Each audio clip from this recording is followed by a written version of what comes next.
And welcome into In Depth with Fox Carolina Sports. Hey there, I'm Aaron Cheslock. As we do each week, we catch up with local coaches and athletes and walk their path to the point in their careers where they're at right now. And boy, does the guest we have this week have a story to tell. The one and only former Gamecocks great, current coaching legend with the North Greenville Crusaders, Landon Powell. Coach, thanks so much for joining us here. You want to start with North Greenville. You come off a 34-win season. You hosted a regional once again in the Division II NCAA tournament. Now that you're a few months removed from it, I'm curious how you would classify the season that we just had. Where do you guys need to improve? Obviously, the bar is set pretty high in Tigerville. Well, first off, Aaron, thanks for having me on. It's an honor to be doing this, and I appreciate you covering our program, and glad to be doing it. Last year was a challenging year. It has been for everyone with COVID and the change in college athletics and the testing and protocols and things that these athletes go through every day. Just to get on the field and be able to compete, honestly, was a victory in itself. But I look at our season as a tremendous success. We to win 34 games in a 40-game regular season was a great year for us. We won the conference championship for the third consecutive season. Hosted a regional here at our campus at North Greenville for the third consecutive year. So just really proud of this program and where it's come and the players and families that make it up, my coaching staff. So I'm really happy with what we're doing and where we're at. We still have some boxes left to be checked. We want to get to that national championship and win the big one. But it's hard to complain about the success we had last year with COVID and all the challenges we were faced with. And I want to piggyback on that for a minute. I think 18 months in, we're all kind of tired of talking about COVID, but it is the major story in our world, and certainly college sports is no exception. You've been involved with the game for a couple of decades now, been in different ballparks, different levels of the game, and certainly we'll get on your backstory in just a few here. But this is a complete change of how you prepare, the precautions you have to take. And, you in particular, I'm assuming at this point, are such a creature of habit. From your perspective, if you could just put it into layman's terms for us fans, how different has it been for you guys both on and off the field, just be able to field a team to play each game? Yeah, it's definitely been different, and mainly off the field. Once we cross those white lines, we're able to play the game, and that's really kind of your safe space. That's your therapy. Getting between those lines, that brings you back to some familiar area and getting to play the game and forget about all the noise and chaos going around outside of the game. But, it's just the everyday life of these players has changed. For a guy that played college sports myself and professional sports, I loved the camaraderie that college sports offered, the team atmosphere. Our locker room is our family. That, the time you spend in the locker room and building that brotherhood is one of the most valuable things of being a part of a team. And like, these guys weren't allowed to use their locker room because of COVID. The amount of paperwork they do on a daily basis, from COVID forms to, all the other medical paperwork and things, the testing they're doing multiple times a week, it just puts a ton on their plate that they have to balance, not only with being an academic student, but, lifting weights and eating healthy and getting enough sleep. And it's a huge demand for these guys. And, what I've noticed is that the players that want to compete and love this game, they're going to make it work. And it's just more stuff for them to do, but they're going to figure out a way to rise to the challenge and accomplish it. They're just having to jump through a whole lot more hoops and things than I did. And that's where I feel for them. They should be coming to college, and this should be the times of their life. This should be memories that they make, that they cherish the rest of their lives. And I think some of them probably won't feel that way because of all the stuff that's going on around them. And so I hope that this virus will go away quickly, and I hope we can get it under control and these guys can get back to some normality. We were grateful to play our season and to still be able to come out and compete every day. But it didn't really change the X's and O's of baseball, but it changed all the other stuff. Wearing a mask on a baseball field and when it's 95 degrees outside, we're spread out there. Our center fielder last year in practice was wearing a mask every day. It's just some things that make you scratch your head, but we love this game, that we're willing to do whatever we got to do to go play it. And I'm proud to be coaching a bunch of guys that feel the same way. I'm glad you brought that last point up there. I think we forget that these are 18 to 22-year-old kids And if you can think back to your point in your life, not being able to socialize or having to do it in a distance way is very unnatural. And when you go to college, you're away from your parents for the first time. You want to be able to live a little bit. So, when you say sacrifices, social life is a big part of that. So I don't think it's anything to sneeze at. The programs that are doing it the right way, there's certainly something taken from them in terms of the college experience. I also wanted to ask you about your health, because COVID presents an extra set of challenges for you. I know that you've had liver issues in the past. I'm curious the amount of precautions or extra precautions that you've had to take, perhaps cluing your team in, because obviously this is something you want to avoid as much as possible. Yeah, I when it first started and our season was canceled back in 2020 and everything was happening, I was pretty nervous. I have an autoimmune liver disease. I take an immunosuppressant every day. I carry a couple more pounds than I probably should. So there were, I had some extra risks maybe than yourself or some others. And so I was a little nervous at first. As time went on, I felt more and more comfortable. I started to pay attention to the numbers and the stats, and people in my age bracket weren't having a whole lot of issues. My immunosuppression, it really doesn't make me immunosuppressed. My immune system is hyperactive, and so the medicine I take brings my immune system back down to a normal level. So once I found that out from my doctors, it gave me a little bit more comfort. But I'm also a man of faith, and I believe strongly that God has a plan for all of us, and that was a big part of my process. Is I had to kind of get comfortable realizing that, I don't have control, and none of us do. We may think we do. We can put our mask on and do our things, but at the end of the day, God's got control in my belief. And I know everyone has their own beliefs, but and that was a big step for me to try to take comfort. And I'm still going to go out and try to enjoy my life and my family, and try to be safe and make good decisions, not to impact others in a negative way. But I believe that God's got me. And if he doesn't, and I get sick and I leave this earth, and I know where I'm going, and I'm not scared of going there. So I did get the vaccine. The main reason for that for me was I wanted to. I saw stats that showed that if you get sick, the vaccine can help you not be hospitalized or die from it. You have a better chance of recovery. So that was my choice to make that. But I learned several years ago. I've had a lot of stuff happen in my life that we're not in control here. That's my belief. And I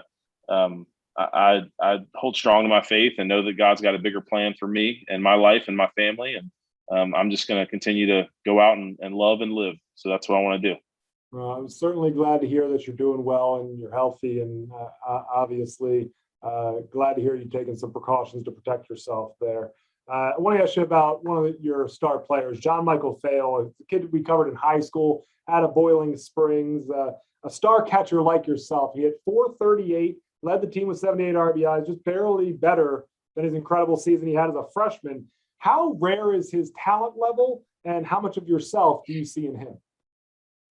He's a tremendous player. I mean, he's no secret. He was an all-state player as a junior in high school at a 5A school. His senior year, he was 5A state player of the year in South Carolina. Came here right away, like you mentioned, had a tremendous freshman year, was a freshman. He's All-American, not as he wasn't a freshman All-American. He was an All-American, first-team All-American as a freshman.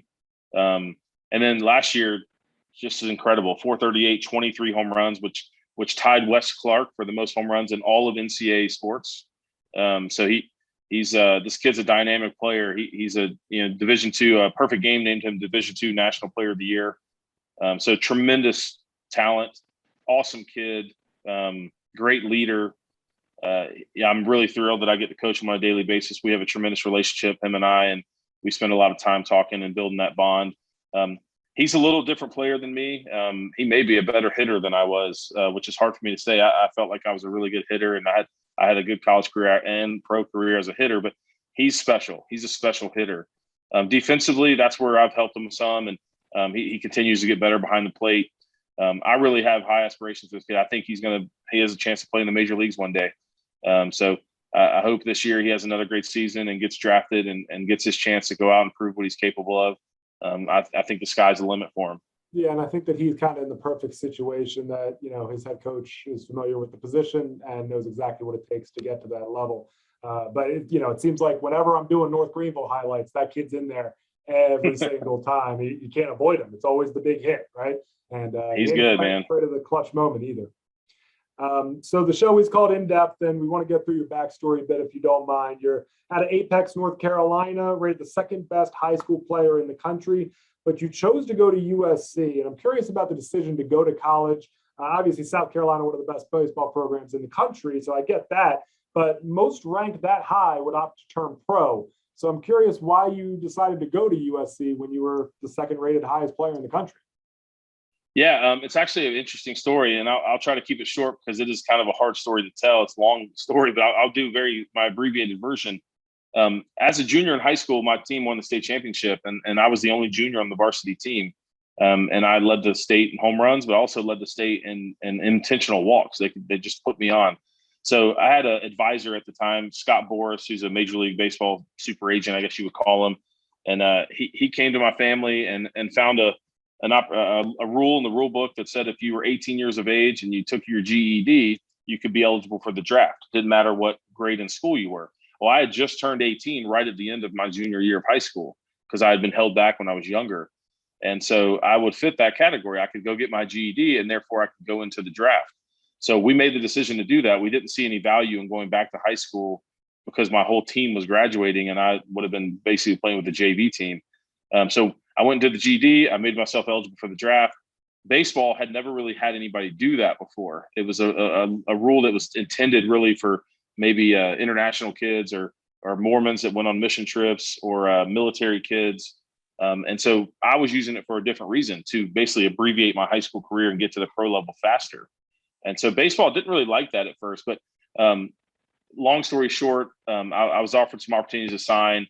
It got pretty muddy. The waters got muddy there. There was a lot. That's where the story gets more complicated. I made the decision as an 18-year-old kid, you know what? I want to go to college. Coach Tanner was a big mentor in my life. Coach Tanner and Coach Toman at South Carolina. I grew up in their dugout at NC State. They were huge impacts on me as a kid and in my baseball career. South Carolina had an awesome program. They had just been ranked number one in the country the year before. So I said, you know what? I want to go to college. I want to blaze my own path.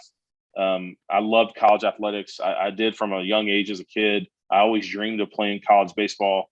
So I said, you know what? I'll go to college. I'll get a degree, and then I'll go to the pro ranks. So I chose to go to South Carolina and forego the money and pro ball, and it worked out.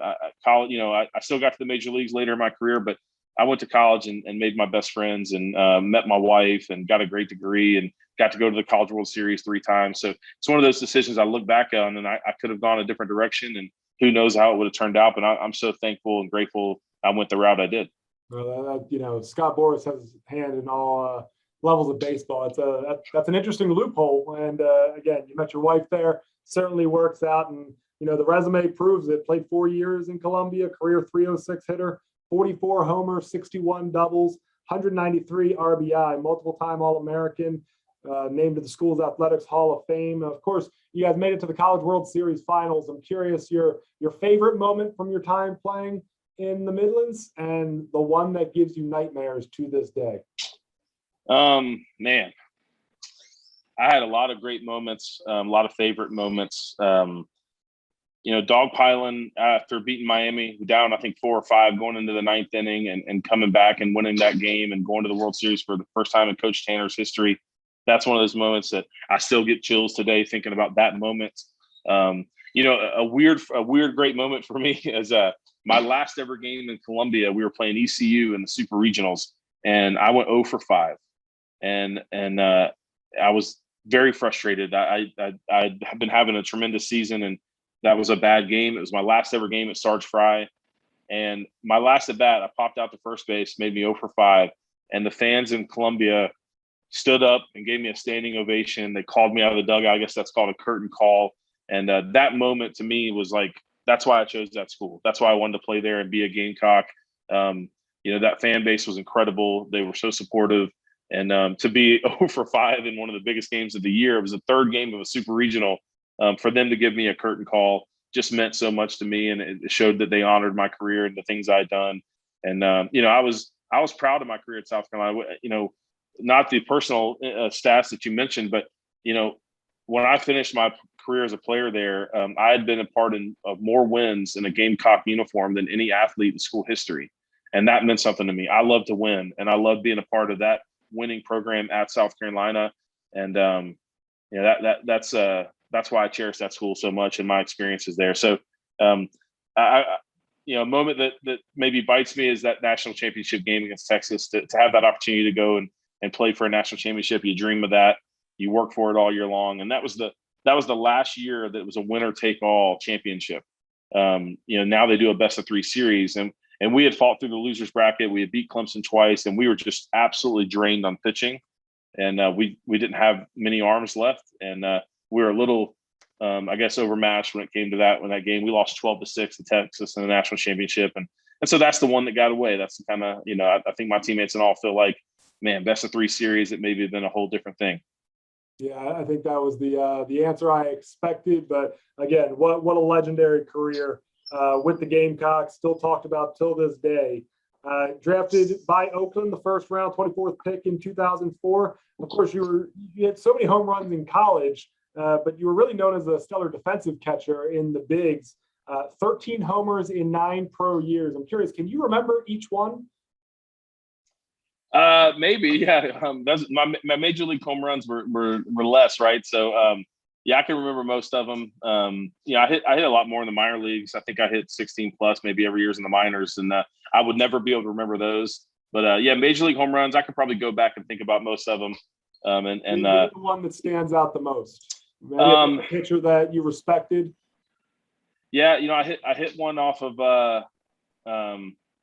Well, one that really sticks out, I hit a walk-off or game winner against the San Francisco Giants on Father's Day. That was a cool one. My dad was a big part of my career, was my coach when I was a kid. So we were wearing blue wristbands and everything for our fathers.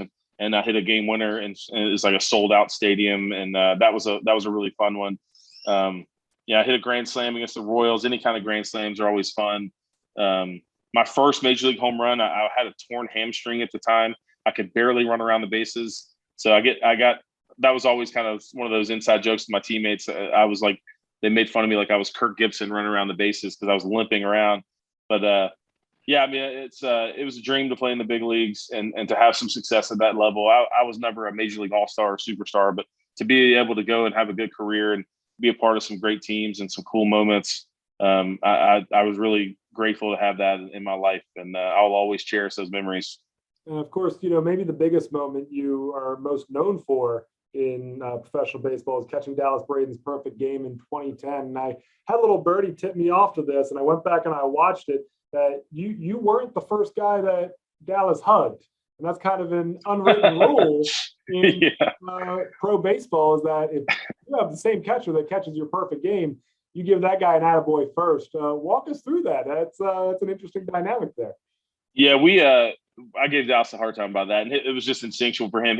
The ball was hit to shortstop, and he was watching the throw from short to first, kind of following the ball, and he was probably only 20 feet from first base when the first baseman caught it, and the first baseman just went and hugged Dallas. Didn't know, but he it's okay. He made up for it. He sent my wife and I to Hawaii on an all expenses paid trip, so he made that up to me.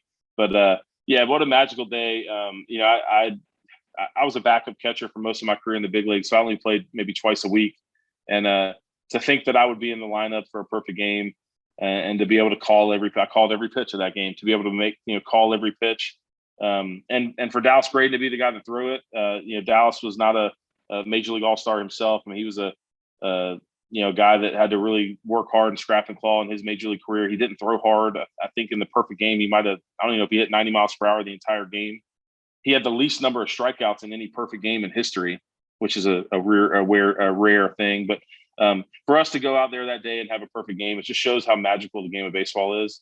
And man, what a day. I'll always remember that. And it's fun every year on Mother's Day, they play it back on the MLB network. And so last year during COVID, my family and I were down at the beach kind of trying to stay away from everyone. And they played it on MLB network all day long, like on a loop.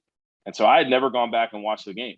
And my son at the time was 11, and he had never seen the game. So we sat there and actually watched it from the first pitch to the last pitch. And to be able to share that with my kids and still remember those moments, and it actually brought back a lot of memories for me. So cool moment in my career, something I'm grateful that I was able to do. Well, I think it's even cooler when it's not, your prototypical dominant pitcher. And perhaps you probably had more to do with that success of that particular game than other catchers if you're catching, a Roger Clemens, Nolan Ryan, that kind of thing, because it is hitting the corners and off speed stuff and all that. I hate to go here, but this is kind of the timeline. You had stints with Houston and the Mets in 2012 and 2013, but during that time, an unthinkable tragedy. And as a new father myself, I literally cannot imagine. But you lost a child, and a parent's worst nightmare. I'm curious how that changed you as a person. And you're already going through a pivotal point in your life as your baseball career is winding down. How did you mentally and emotionally get past what I imagine would be the hardest point in your life? Yeah, it was definitely has been the hardest point in my life. I would tell you there's one answer for that: my faith. My faith in God and my belief in what this world is and what eternity is awaiting for us. That's what helped me through it. So in the moments when we were going through that, my daughter, was in the hospital for 5 months and passed away when she was 5 months old. I stayed in the hospital with her every day and slept there a lot of nights on a cot in the room with her. And that was in the off season in between my year with Houston and my year with the Mets. So my whole off season was pretty much spent in a hospital. It's one of those things I wouldn't wish on my worst enemy, but I tell people I'm very grateful that it was me. I wouldn't want to change it. She was my daughter. I loved her. She made an impact on my life and my wife's life that we'll have forever. And we talk about her every day. She was a twin. So her twin sister now is 9 years old. My son is 12. And we have pictures of our daughter Izzy in the house. There's a picture of her right here on my desk in my office. I'll show it to you right there. So she's a big part of my life still.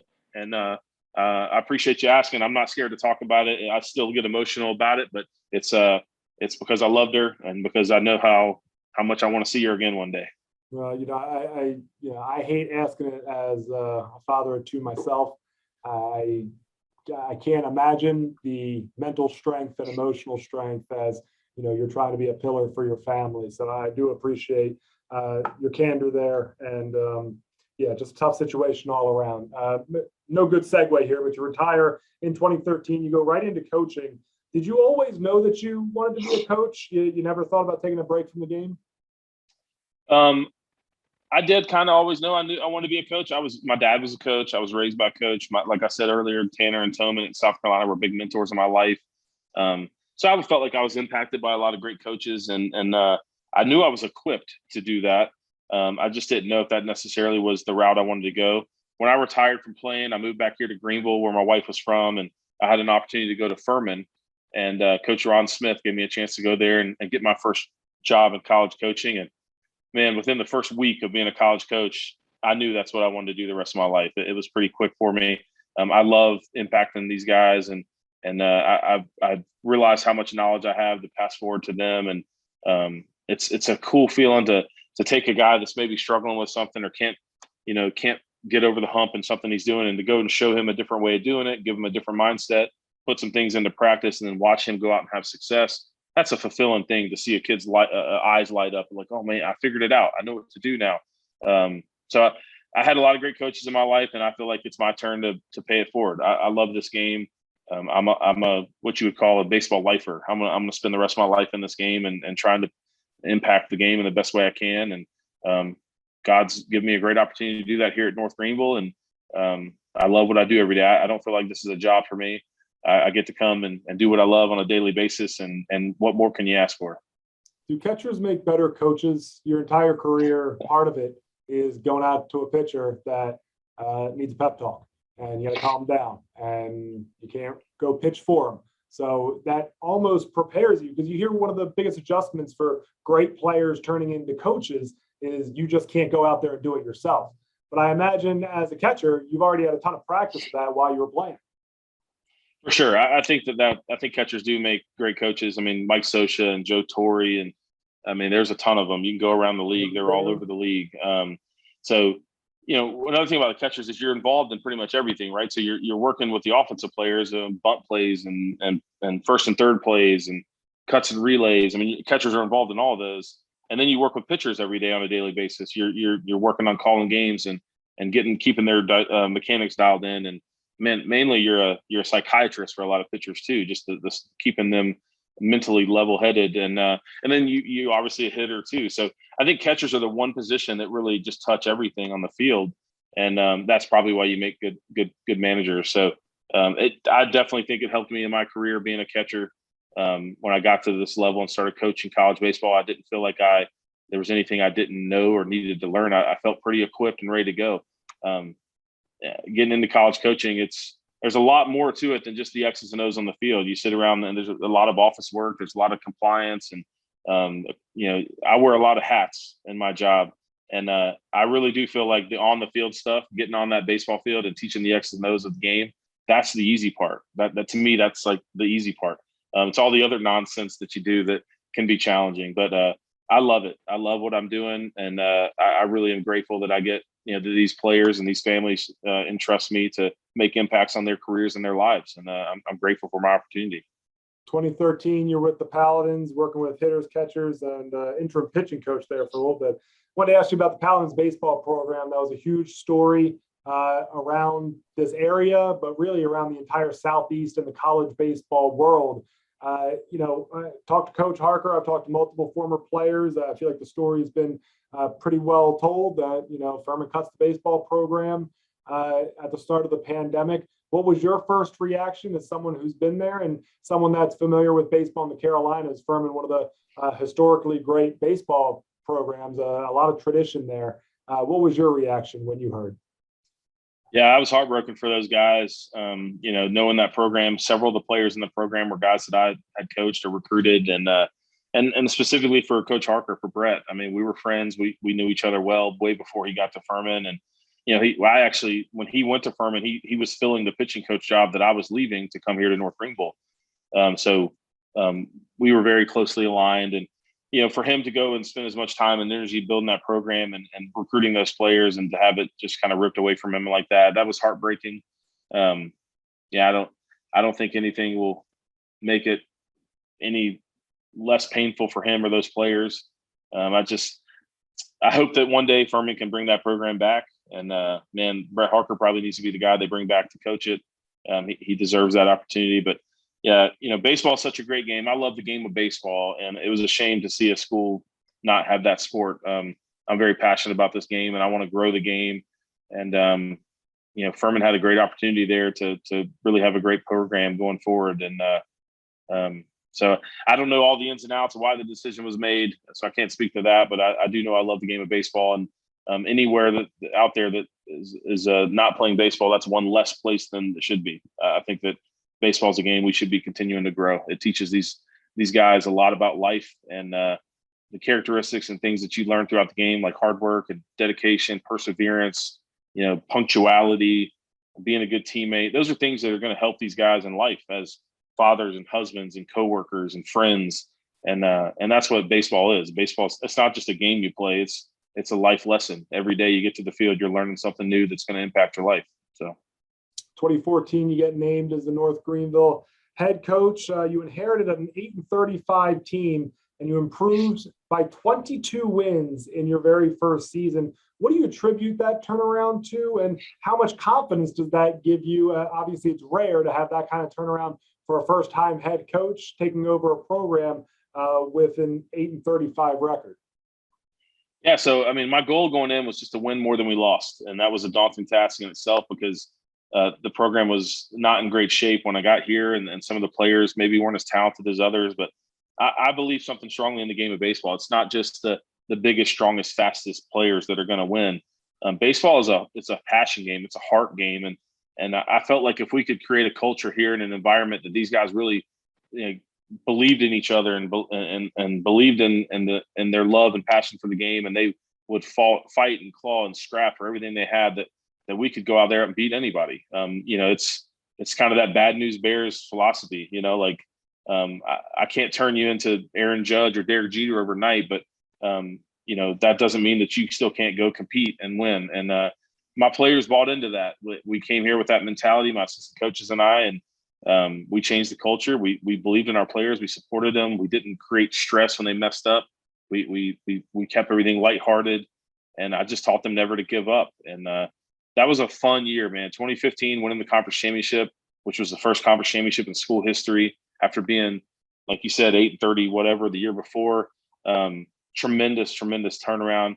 Those kids, those players, to see them win and dogpile and their parents coming down the field after the game and crying and hugging each other's necks. That's something I will always cherish. That was a very fulfilling season in my baseball career. And I'm proud of that team. That team will always be special to me. And boy, what a resume you've put together. You really have built a powerhouse. And, that I don't throw that word around lightly. 6 seasons now as North Greenville head coach, 212, 82-1. That's a 72% winning percentage. 3 conference titles, 3 NCAA tournament appearances, multiple times ranked the #1 team in the nation in Division II. Little old North Greenville doing big things in the college baseball world. I want to get a few more, your take on a few topics here. I know we're running out of time, so I'll try to get through these as quickly as possible. But baseball as a sport, just overall in the nation, it's not the #1 sport anymore. That belongs to football, and many would say basketball has passed it by as well. We've seen the league at the professional level do a bunch of different things in the minor leagues. Now they're implementing some of that in the major leagues, tweaking the ball so we see more home runs, then less home runs, and doubleheaders are now 7-inning games. What's your take on what Major League Baseball is trying to do and why this sport isn't as popular as it was 30 years ago? Well, first, I'll answer the second one first. I think one of the reasons the sport has lost some popularity is because the instant gratification of our new generation and the world has changed. It's just time. It's baseball takes time to play. There's no clock, right? This might be a 2-hour game. It might be a 4-hour game, depending on how the game goes. And people don't have as much time for that anymore. They everyone's spread thin. Everyone's got their hand in something. The cell phone is attached to everyone at all times. And I think especially younger kids coming through now, their attention spans maybe aren't as long, and they're not, for me, going out when I was a kid and playing a 3-hour baseball game was a dream, because going home, I didn't have a cell phone or a computer or all these other things to go and waste my time on. So playing the game of baseball was my hobby. That was what I wanted to do. That was my video game, going and playing a game of baseball.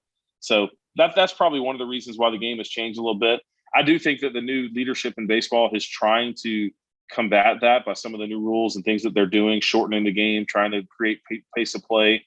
I do think that they probably were overstepping in some areas, and they have to be careful not to damage the tradition of baseball that did make it so great, but also still keep the younger generation, interested and keep kids playing the game.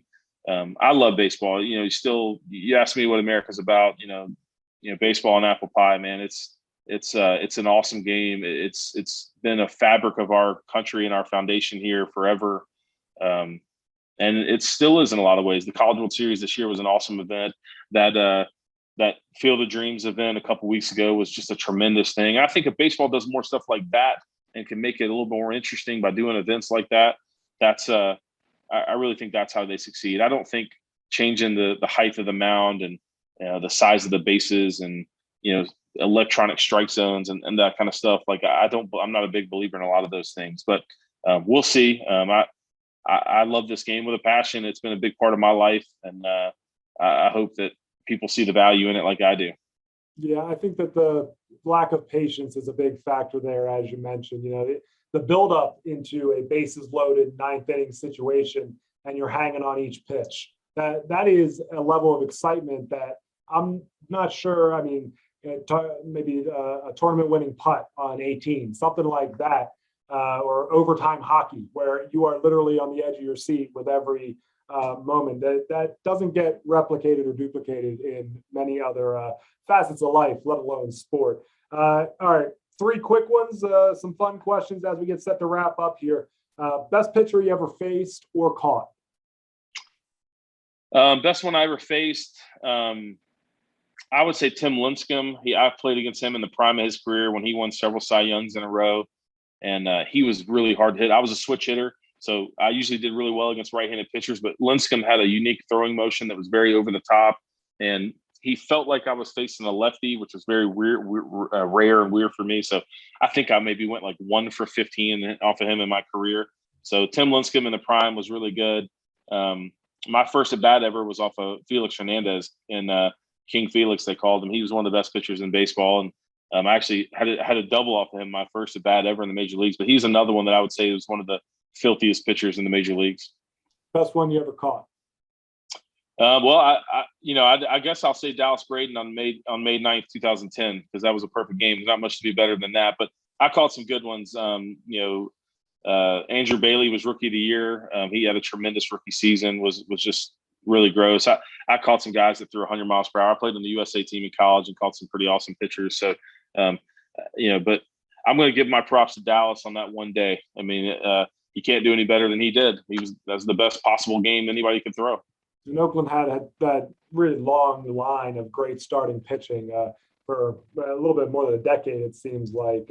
Who's the guy you played with or against that, in your opinion, gets completely overlooked, just simply doesn't get the credit they deserve for being a great player? Oh, man. That's a tough question. You can't say Landon Powell. Yeah. No, it wouldn't have been me anyway.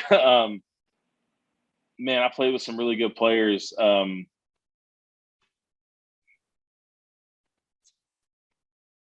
don't know that he gets overlooked, but a guy that I always just really admired his game was Adrian Beltre. And he made a ton of money in the game of baseball and was an all-star. But, I don't think a lot of people would think of him as like one of the elites, but I really always respected that guy. He was a tremendous defensive player. He could really hit. He had a great personality. He was always in a good mood and just very fun to play against. And he was one of the guys I loved. And, I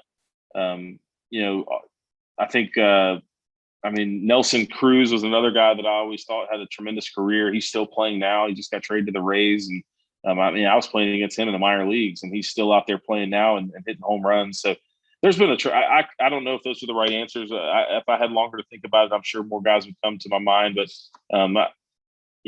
as long as I played, you play with so many guys, and you realize how many great players there are and great people there are in this game. And I couldn't give you one or two. I probably could sit here and answer that question for the next 10 minutes. All right. So the final one, and I need you to be completely honest. We're going to ask you to embarrass yourself here for our entertainment. The most embarrassing moment of Landon Powell's career, either as a coach or a player, on the field, in the dugout, whatever it was. All right. So I don't know if that's actually probably an easy one. My rookie year in the big leagues, our two first basemen were Jason Giambi and Nomar Garcia Parra. They were both at the end of their careers. I was a catcher coming up, rookie, only played maybe 2 games behind the plate so far. It was like early in the season. And both Giambi and Nomar got hurt. So the manager comes to my locker right after batting practice, or right before batting practice, and he says, "Can you catch? Can you play first? Can you play first?" And I'm like, "Yeah, of course I can play first. Yeah, I'll play first." He goes, "All right, well, you're playing first tonight." And he walks away, and I'm like, I sit there in my chair, and I'm like, "Oh my gosh, I'm playing. I haven't played first base since college, maybe, and that might have been for like 2 innings. I haven't played first base. I can't tell you the last time I played first base." And I'm getting ready to play first base in a major league game, and we're at Yankee Stadium in front of 40,000 fans, and I don't know what to do. I don't know bump plays. I don't know. I mean, I do know them, but like I don't know where to go on a cutoff. Like I'm not sure I fielded a ground ball in the recent years, and here I am going to play first base in Yankee Stadium. This was the first year of the new Yankee Stadium, and the first inning of the game, Derek Jeter's hitting. I think he's hitting second maybe, and it's sprinkling rain, and he hits a inside-out ground ball right to me, and I go down to field it, and it skips up, and I block it. Hits me in the chest, falls right in front of me. I go to pick it up, and I go to flip to the pitcher at first, and the pitcher is standing on the mound. He didn't cover the bag. So I get an error. That's my first major league error. It's also, from what I understand, the first error by a first baseman ever at Yankee Stadium. So I had that dubious honor of having the first error ever at Yankee Stadium. And then the very next play, this is kind of the culmination of the story. The very next play, Mark Teixeira hits a pop-up. And I'm standing there at first base. And I tell you, I can promise you right now, as I was standing there looking up in the sky at the ball and raindrops were falling in my eye, I realized in my head, I had not caught a pop-up outside of catcher's gear, I don't know when. And so I was just like really unsure of myself. The ball's swirling and wind's blowing. I missed the ball. It doesn't even hit my glove. It hits right in the ground next to me. Luckily, it bounced right up to me. I catch it and I throw to second to force out Jeter. So I don't get an error on the play, but really I made 2 errors in a row in the first inning at Yankee Stadium in my first ever start at first base. And I felt about an inch tall. I felt like 40,000 fans were laughing at me. I ended up playing like maybe 10 or 12 games that year at first base, and I got much better and I became a serviceable first baseman. But that was not a good start to my career over there. I would much rather be behind the plate catching. That was my comfort zone back there. But that is my players, even now in college, they find the video of me dropping that pop up, and they make sure to pass that around once in a while to try to embarrass me. So they can make jokes. I just tell them, hey, how many pop ups did you drop in the major leagues? And they don't have that answer. So, but no, that was definitely my most embarrassing moment. And it is what it is. At least I got there and was able to do it, I guess. Yeah, and Yankee Stadium is probably not the backdrop you want for that. But no. Man, when you look at your career, it's a true baseball lesson there. Right on to the next play. You finished the game at first, I assume. I did, yeah, and I think we actually won the game. But I mean, for me, it was like it would have been easy for me to say no, I don't play first, and don't stick me over there. But it's not how I was wired. When the coach said, "Can you play first?" I'm like, yeah. If he could have said, "Can you play center field?" Yep, I can. I want to be on the baseball field. I want to be in this game. I've been dreaming of being a major leaguer my whole life, and to have an opportunity to go out there and play. This is like my second or third week in the big leagues. Just put me on the field, man. I don't care where I'm playing. But once I got out there, I realized I might have been a little over my skis. So. Well, you had a great career as a player. You're off to an incredible start as a head coach. From my perspective, it's fun covering your ball club because you guys are fundamentally sound. You play the game the right way, and you score a bunch. So when you're doing sports highlights, that's always a big positive. Again, best of luck to you this upcoming season and the immediate future. And we thank you for joining us here. Thank you, Aaron. I appreciate your coverage of our program and all that you do, man.